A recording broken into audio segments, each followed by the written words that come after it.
A very, very good morning to everyone. Good morning to South Africa. And hi there, Good Amanda. morning. Very good morning. How are you doing? Very well, thank you. How are you doing? I'm great too. Thank you. So, very good morning to everyone, and welcome to Espousal Online South Africa. This is Shikha Nahata here from Team Espousal, all the way from India. And with us, I have Amanda Cunningham from the Wedding Expo and an essential part of Espousal Online. Amanda has been in the event industry for 25 years now, and she has had careers in property, public relation, events, and exhibitions. I mean, Wonder Woman, right? She is a mom to one child and is a seasoned entrepreneur. I mean, I could not have told it in any much better way, Amanda. Welcome you, and thank you so much for being here. And this is panel two, where Amanda is the moderator, and over to you, Amanda, where we have the panelists joining in now. Thank you so much, Shakir. Thank you so much. I see we've got Karen here and Tamara. Hi. And Hello. Natasha is here. Hi, everybody. Nice to see you. Hello. Hello. Welcome. Thank you. Wonderful to have you all here. Thank you for joining us in this inaugural event. We're very excited, so I hope you are too. So let me give you a little bit of background on everybody. Karen de Villiers. Karen is the owner of Olivelli Bridal Boutique, and she has been helping brides to choose their perfect wedding gowns for the past 15 years. She represents the Maggie Satira brand in South Africa, and she has a passion deep-rooted in the bridal industry. Tamara Jonah. Tamara is actually based in Ghana, so welcome to our international visitor. Hi. And is the founder of Tamara is the founder of Lionheart Events. It's a lifestyle and production company, and they have specialized in creating extraordinary events for some of the world's most elite of individuals. And Natasha, welcome to Natasha all the way from Pretoria. Natasha spent 17 years in the corporate banking industry before realizing that her passion was actually in the event industry. So she changed her future, and she is creating memorable events for everybody in South Africa. Welcome to this wonderful panel. It's so lovely to have you here. Thank you. Welcome, guys. So today we are talking planning for the perfect day.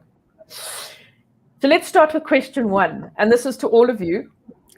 Where do they start? They've just got engaged. Where do they start? Let's start with you, Tamara. I would say pick a date. Get engaged, pick a date. And then I guess get in touch with the planner. I find that it's we're heaven sent, I must say, like in terms of trying to take the stress off of people's plates and just trying to make everything come together. You always need that outside person to just kind of assist with, making the perfect day possible. Yeah, I mean, I think that's very good advice, Tamara. Is that I was reading, recently about how many people use a planner, and I think it was the research showed something like 40% of people will use a planner. Now, a planner can really assist you to get the best out of everybody. Yeah. You've got the best contacts. You've developed contacts over the years.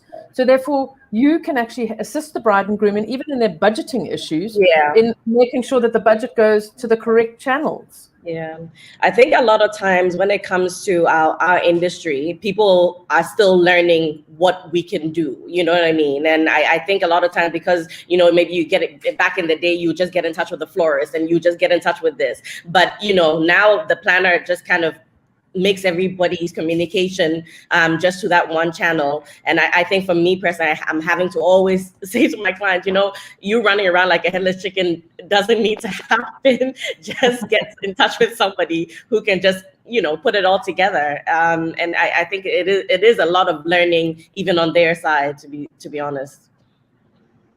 Yeah, exactly. And I mean, and Natasha, you must second that, Yes, I do, most definitely.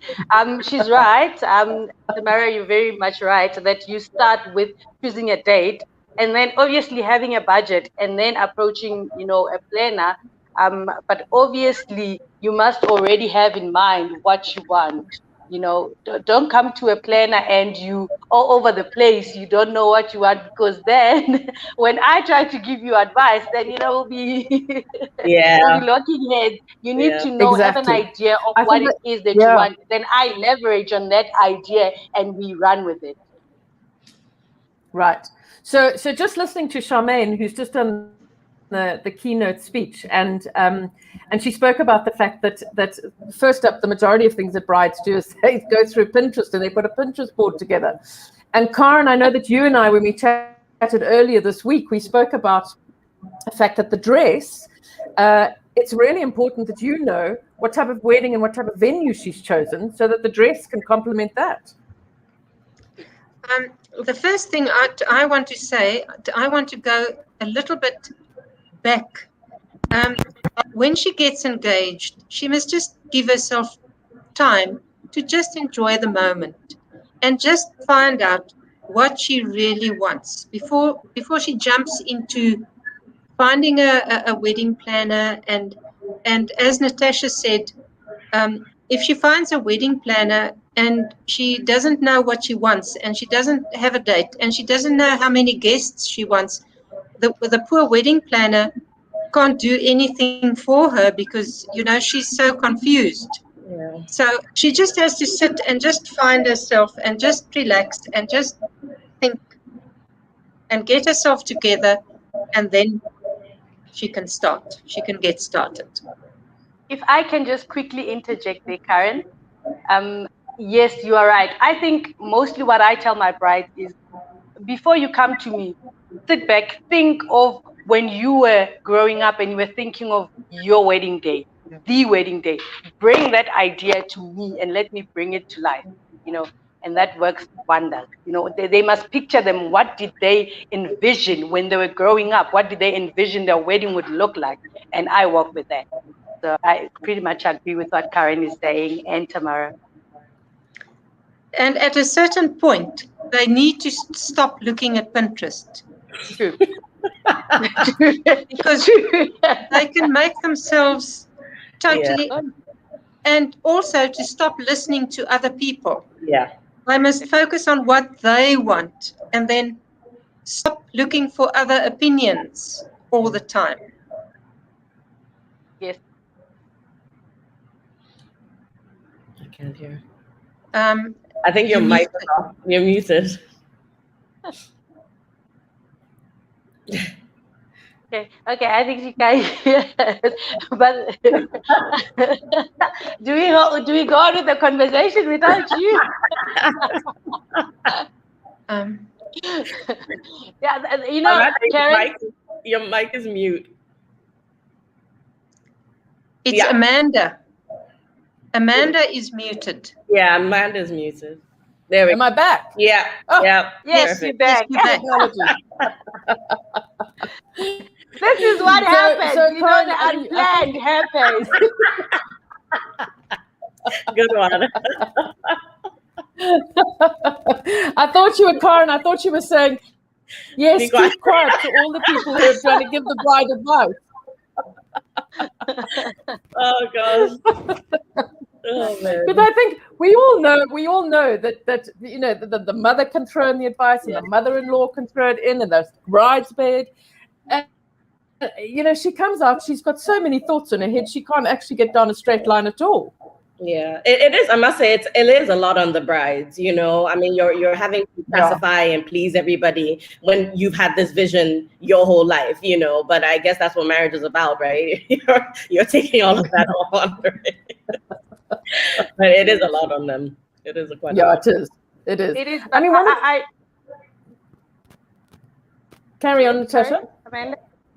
Oh, no, I would say yes, most definitely. That sort of pulls the bride from one place to the other. So that is why it's very imperative that the bride knows what they want, what is their vision, so that when there's outside influences, they're able to stay and stand their ground and be decisive and say, no, this is what I want. We might incorporate one or two, from the mother-in-law and this, but the show is about me. The show is about the bride. At the end of the day, is getting my bride happy and getting her day the way she wants it. That's very Yes. important. And how much has the groom got to say about all of this?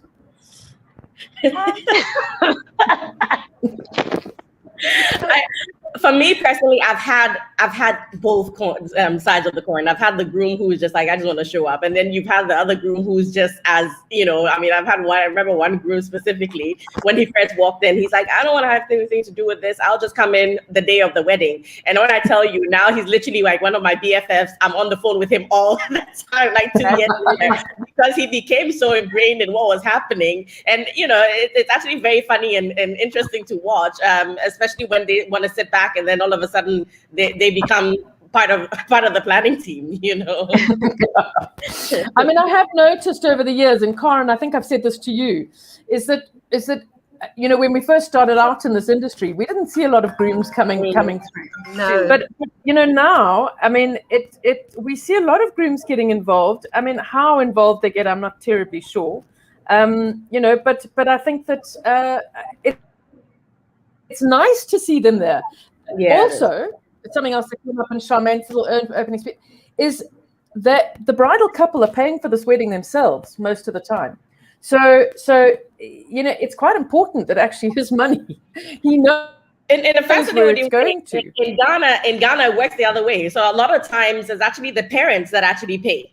You know, so Amanda, having worked with you in South Africa, it's quite different, because when I moved here, and I was like, wait, I have to deal with the parents now. You know? That was completely different from anything I had to deal with prior to moving back. You know, Well, so I guess culturally, it's also quite different. Yeah, so certainly that was, you know, that, Karen, I think you can come in here, because certainly that was the norm in South Africa, but it appears to be that, you know, the couples are now contributing a large factor of this.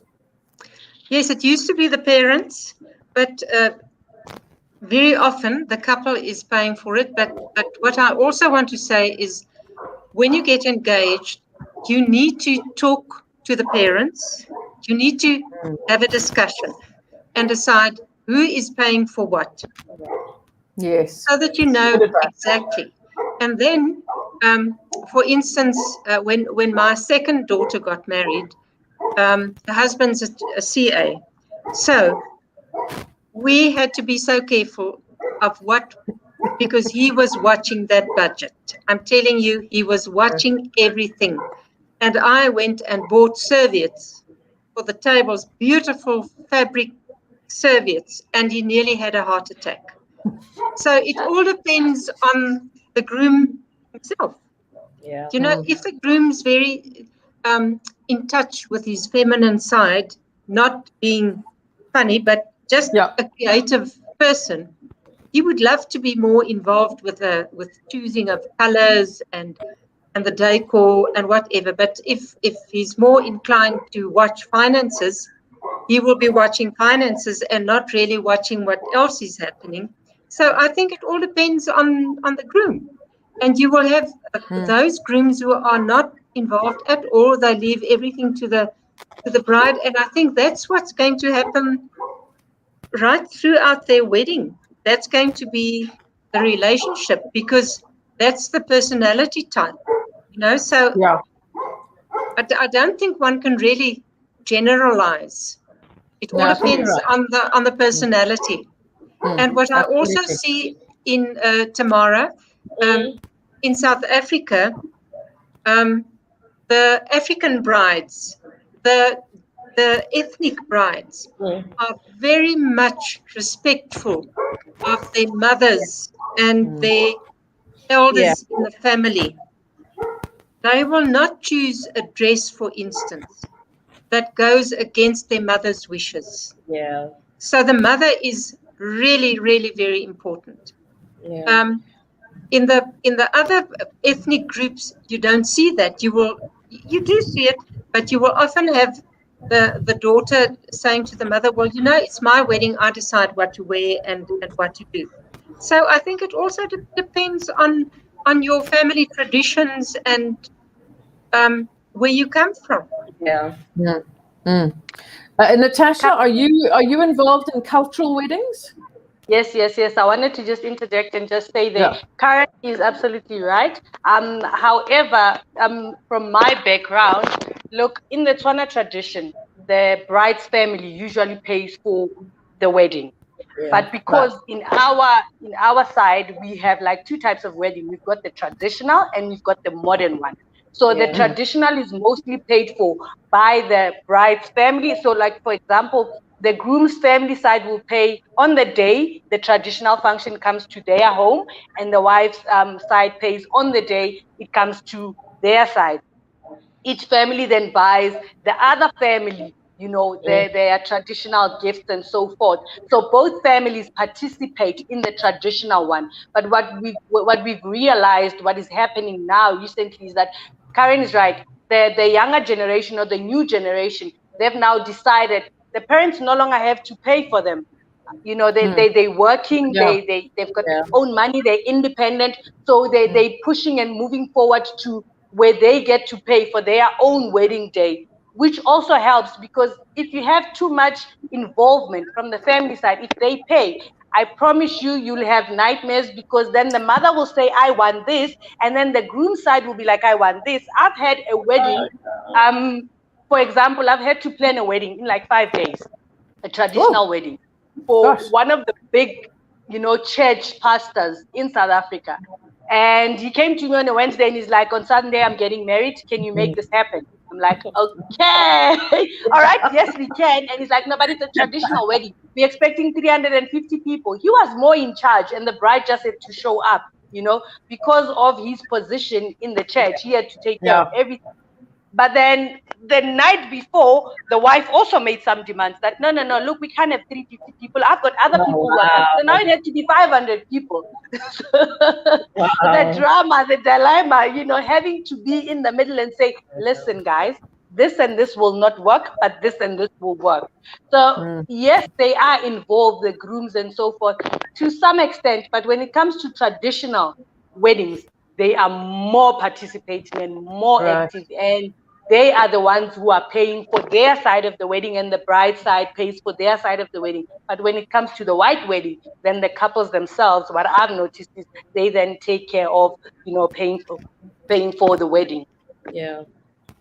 Okay. I mean, that's very interesting. So and you've just touched on a point there about, a curveball can be thrown at any time whilst you're planning a wedding. And so what are some of the biggest curveballs that you've all had? I always say to my staff, on the wedding day, anything that needs to go wrong will go wrong. But you guys need to understand that the show must go on.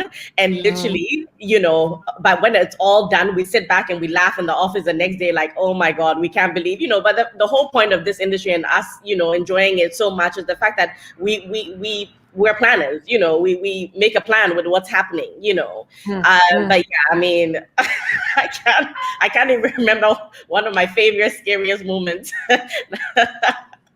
I'm trying to think.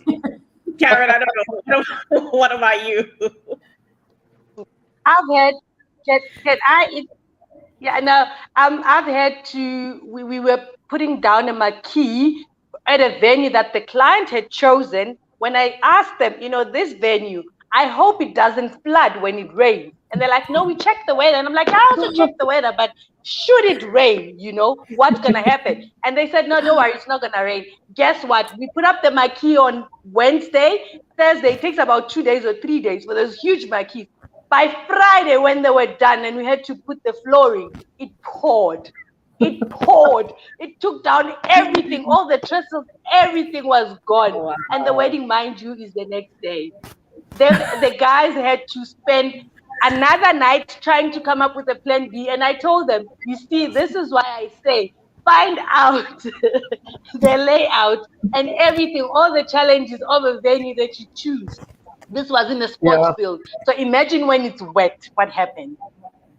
Yeah. It was a disaster. So 24 hours before, we had to move the marquee to the parking lot. Wow. Okay. So there was a plan B. Look, there was there's something good came out of it. They still went ahead with the wedding just in the parking lot. Yes, ma'am. Yes. Karen, have you had any dress disasters? That's Oh, true. Yes, we- we always have a plan B. That's what we do. We think on our toes, you know. We always think of.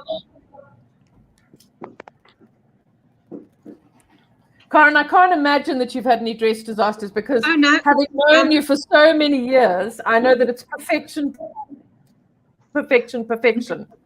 No, disasters that we have to deal with are that they go and they buy a dress somewhere else, or they have a dress made and it's a total disaster, and they come to us a few days before the wedding and they say, well, we are in a total crisis, we need a dress. And we have to see that it works. But normally we can help them. But I'm just thinking of one bride who once said she wanted the dress so tight. And we kept on warning her. We said to her, you won't be able to sit at your wedding. And she said, I don't care. I'm not going to sit. I'm going to stand. Make the dress tighter. And she caused so much drama that we had to do what she wanted. She was, you know, we have a bridezilla once every 2 years. And when she comes through the door, she expects the worst to happen and she attracts it. And everything will go wrong. She will complain about the wedding planner. She will complain about the flowers, about the venue, about everything. So this girl who couldn't stand, obviously on Monday morning, she was back here and said, well, you know what? My dress was so tight, I couldn't sit. And if she had sat, she probably would have split it. Oh man! So it's it. But I see we had a question here, Amanda. We did have a question, and the question was, what if the groom wants to get involved but leaves everything to the last minute? There I would definitely make him a tick list. Yeah, good idea. And let him work through that and give him deadlines. Okay. On that day, this is what you need to do. Tick that. Yeah. That is your deadline. Leave everything to the last minute, but to that day. That's very good advice. And stick it up all around the house in case he misses it just on the fridge.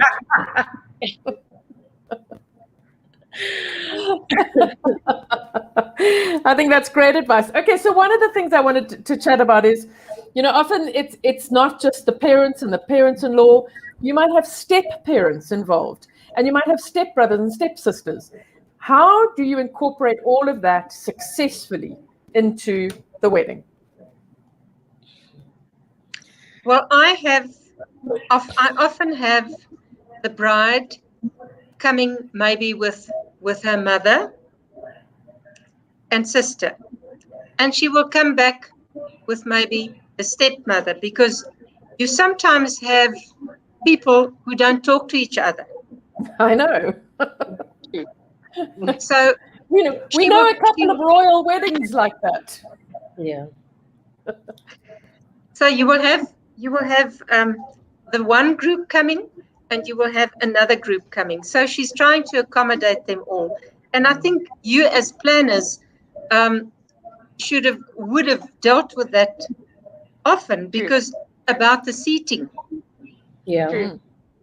And I think that's often where you have the bride and groom sitting at their own table, and this part of the family is at their table, and that part of the family is at their table, so that everyone's accommodated and everyone's happy. Yeah. True. I think just piggybacking on what Karen said, I think one of the most important things is for clients to understand that, yes, we're here as the third party to put everything together, but communication is key. The fact is we don't know these family members, we don't know the dynamics, and we don't know the politics, so it's fine when we're told, then we know what to do, but we can't be at the wedding day and it's all of a sudden, oh my God, this lady can't sit next to this lady. We don't know this, but I think a lot of clients need to understand that they have to put the trust in us for us to do our jobs the best way we can to make everything great for them. But if you're gonna hog stuff and not communicate to us, it's very difficult for us to know the dynamics of everything that's happening. But I guess once we are told, then yes, we can make a plan, and sometimes we can even tell you what to do that you probably wouldn't have thought of. Just why don't we do it this way? Why don't we, because it is a very sensitive topic. But it is important that all relationships are managed the best way that needs to be managed, and we all go through that, even if it's step or non-step. It's all relationships. I mean, I suppose that's where, I know the bride and groom go through counseling prior to getting married. And perhaps that's where the families must come into the counseling, so that actually you're dealing with absolutely everybody at the same time. Yeah. Yeah. I think the counseling sessions could become a bit dangerous. True, Karen. Very true. Let's talk about gifting to your bridesmaids, your groomsmen, your parents. Thank you, gifts for the support that you've had in making this day special. What advice have you got to brides on this subject? I don't think bridesmaids really expect a huge gift. I think it's just something small, just something that they can use again, just to say thank you. Because I think it's they are doing that out of love for the bride. Yes. Or the groom. Okay. Natasha? All right, now I just wanted to just come in there and say, nowadays things have evolved. There's new things that people are doing and so forth. So I found that most of the brides, they opt for, having like a lunch when they invite the people to be their bridesmaids and grooms, have like a dinner or a brunch with them, and then formally asking them and then gifting them with little boxes, or with my brides that we've had to make like little boxes, and inside the boxes you'd have your slippers and your nightgowns that say, bridesmaid. And for the guys, we've had to buy and package and make for them like little whiskey glasses with their names on them and the date of the wedding, and say groomsmen. So that things have evolved. If you've got the budget, it's very nice to give them something. But always, like I said, if you've got the budget, don't now strain your budget because you want to entertain and make your bridesmaids and groomsmaids gifts. No, if you've got the budget for it, then go ahead, show that you appreciate, because it's their time and their effort. In our, community, most of the time, it's not the bride or the groom who's paying for the dresses and the outfits and them. It's the bridesmaids. They contribute out of their own pocket, and you must know them as budget, because they've also got their own family needs. Now you're telling them like they need to spend 10,000 on your wedding. So also when they're choosing dresses, you have to make them comfortable that it's something that they're going to use again after your wedding, because who wants to buy a dress for 5,000 that I'm never going to wear again? Also include them in when you make the decisions for their dresses and their suits and so forth, so that they also comfortable in making that decision, and it's something that they're going to utilize again. Unless you're paying for them, then it's okay, you can choose whatever they want, even if they like it or not. They just need to show up. But we've noticed that most of the time the groom and bride would ask the bridesmaids or the groomsmen to pay for themselves. So you want them to buy something that they would generally use again. And then also the gifting, if your budget allows, most definitely go out, make them feel special. Show them that you appreciate their time and effort, for them being part of the wedding. Yeah. And we've got another question. Yeah, sorry, Tamara. I was going to say, it's also important for people to understand that it's not a competition, and sometimes people forget that, if one best friend gets married, there's going to be another best friend later. It almost comes in little ways. But just because, Nancy's done this, that doesn't mean it needs to give any other pressure for somebody else to do something, because it's just not necessary. Yeah, quite exactly. So the question here from Joe Linder is, what are your opinions regarding having or not having a bridal party? Can I say something? Yes, please do, Karen. A bridal party has to be a party that's really interested in the bride or the groom. They mustn't be there just for themselves. I can tell you a quick story. I once, long ago, dressed a very famous rugby player's wife. And at the wedding, obviously, there were all these rugby players. And when the bride got out of the car, so everything was on, on camera and whatever. When she got out of the car, the bridesmaids were not interested to help her out of the car. They were interested in just getting themselves all together, looking beautiful and everything. So I said to them, you know what? I'm not dressed. I can't go. It's your job. Go and help her. Get her out of the car. And before she walked in, they weren't worried about the bride. They were just worried about themselves. They were just preening themselves. Absolutely. I just, and I keep on telling people about their bridesmaids. They must just be there to check that you are beautiful, to assist you, to see that your dress is beautiful before you walk in, to assist you. That's why you want them there. So about a bridal party, I think one must just make sure who you invite to be part of your bridal So party. choose wisely. Yes. True. Yeah. That's so true, Karen. If I can also just interject there. That's why we are there. That's why the planners are there. If you've chosen a bridal party that's more concerned about themselves, you don't need to worry about that when you have a planner, because that's what I do.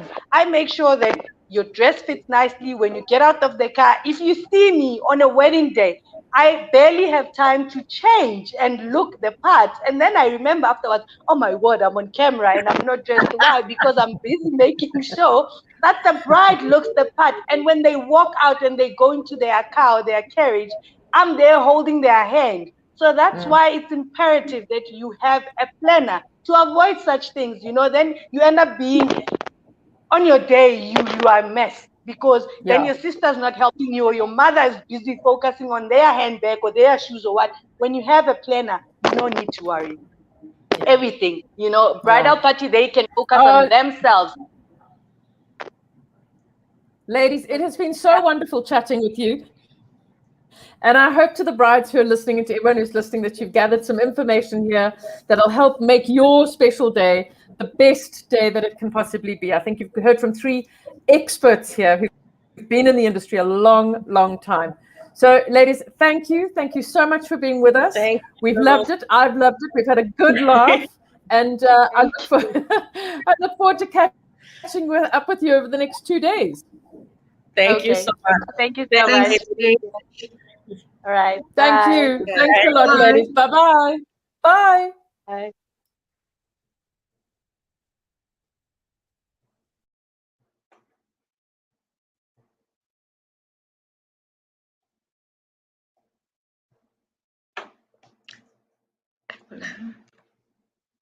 Uitgaan.